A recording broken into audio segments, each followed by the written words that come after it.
Hi friend मु technical जितु भाई आज आउ एक नुआ भिडियो सहित मुझे स्वागत जनाऊँ। आज खास जनइबार कथा आम पाखे सब प्रकार इलेक्ट्रिक गाड़ी कंट्रोलर अवेलेबल अच्छी। ये गाड़ी कंट्रोलर देखु ये लीफ कंपनी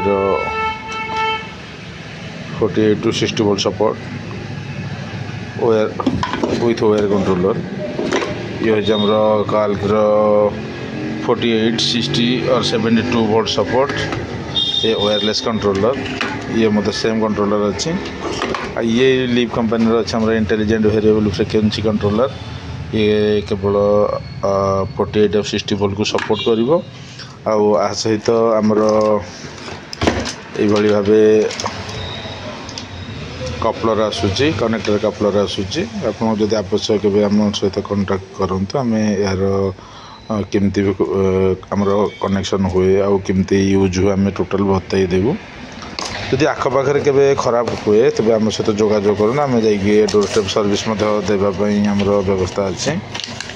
ठीक अच्छे बर्तमान आम पाखे समस्त प्रकार गाड़ी कंट्रोलर चार्जर देखो चार्जर अवेलेबल अच्छी।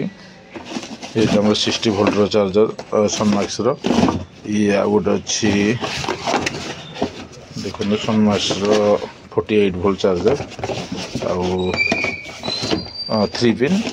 ये गोटे तले अच्छी मतलब 48 वोल्ट हीरो ऑप्टिमा जो लगुच 3 पिन कपलर अच्छी। देखो 3 पिन कपलर अच्छी। जब जेकोसी इभि रिलेटेड जेकोसी स्पेयर पार्ट्स जब आवश्यक केबे हुए तेज आम सहित जोगाजोग करूँ। बैटेरी आम पाखे लिथियम बैटेरी रिपेयरिंग हो देखो ये रिपेयरिंग हो सारा बर्तमान बैटेरी आम बालांसिंग बसी बालांसिंग सरलापर आमर बर्तमान बटम बालांसिंग चली। बटम बालांसिंग पर पुणी आउ थे चार्ज कराहब। चार्ज है पुणी आउ थे टॉप बालांस कर सारापर कस्टमर डिस्पैच कर आम पाखे सब प्रकार बैटेरी सेल आउ चार्जर रिपेयरिंग अवेलेबल अच्छी। तेणुक आम सहित जब आप कौन इभीर कौन जिन खराब हुए कि BS6 आम पाखे रिपेयरेबल अच्छी। स्कैनर डाटा केबल और सबकि जहाँ भी आवश्यक सब आम पाखे अवेलेबल अच्छी। इभीर समस्त स्पेयर अवेलेबल अच्छी। जदि के आवश्यक पड़े तो आम सहित जोगाजोग करूँ। आज वीडियो एति। Thank you.